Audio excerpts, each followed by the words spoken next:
So this is pretty typical of how my days start these days. It's 5 a.m. wake up mostly. The sun is up. We don't have daylight savings where I live here in Brisbane.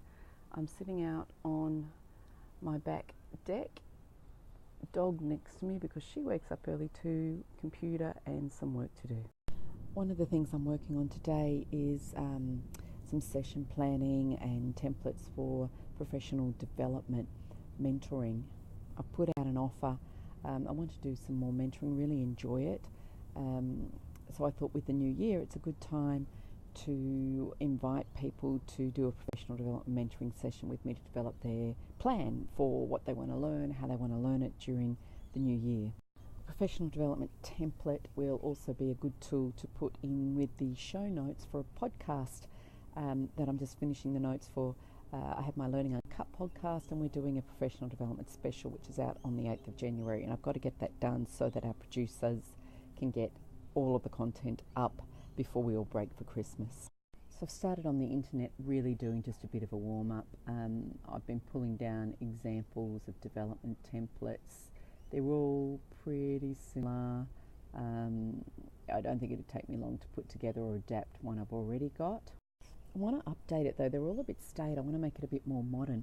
This is from a keynote I did at the University of Wollongong on future ready learning earlier in the year, and I talked about developing from your own experience, using yourself as a resources such as toolkits, internet, content basically, and then others, and you see there's stacks of the others in there.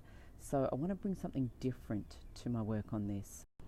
So I think it's time just to get on with some design work. I think I know everything I need to know. I have all the information. It's just a matter of pulling it together in a way that kind of brands it with my spin. Like, why would people come to me for this mentoring? It's because they see how I develop myself, and because I'm out there so much on networks in particular, and using the internet as a resource, using other people, connecting with others.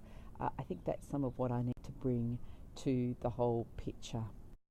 But to get on with things, I need to change position, which means moving this very comfortable, very warm little creature. So here's what I mean. This is kind of a pretty standard development planning template. It looks a little dull, right? So compare it to this modern, fresh design. Challenge your goal in the middle. This is actually a post-event contract which Arun Pradhan put together for conferences and so on. So it's got takeaways, commitment around actions and habits which are critical to continuous learning, particularly the habits, and your support network. So something more along those lines is what I'm aiming for.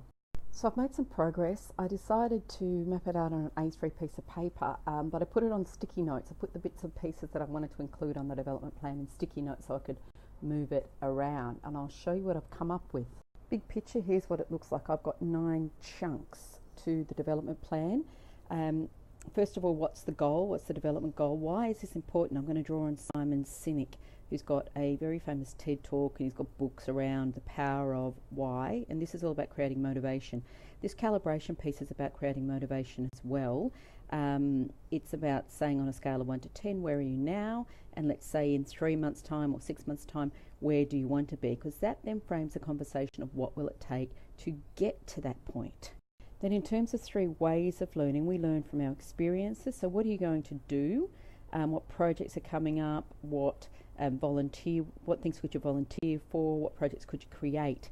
Or what have you done in the past that you can draw on? And reflection, habits of reflection are critical to actually learn from experience. Otherwise, all you're doing is having the experience. People, what connections do you have or could you form? What networks could you join that will help with this? And I've called this one investigation, and I've drawn inspiration for some of these labels from Arun's Learn to Learn app, and of course I'll fully acknowledge my sources.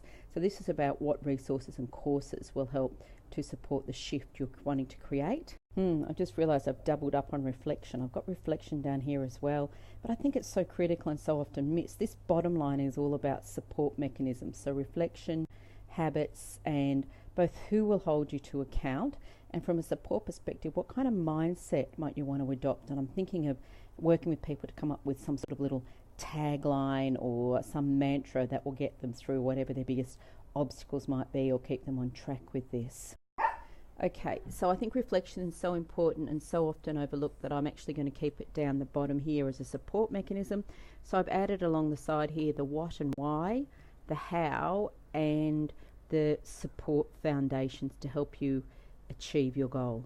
I'm going to pause the design there. I'm going to send this to probably 4 people, my Working Out Loud circle, and one other person, Neil, who was on the podcast that I mentioned yesterday around professional development, who's agreed to take a look at it as a first cut design and see what they think about the direction it's heading. And of course, if anyone happens to be watching this and has some feedback for me, what do you think? Is it heading in the right direction? What do you like? What would you adjust? What would you tweak? Have I missed something important?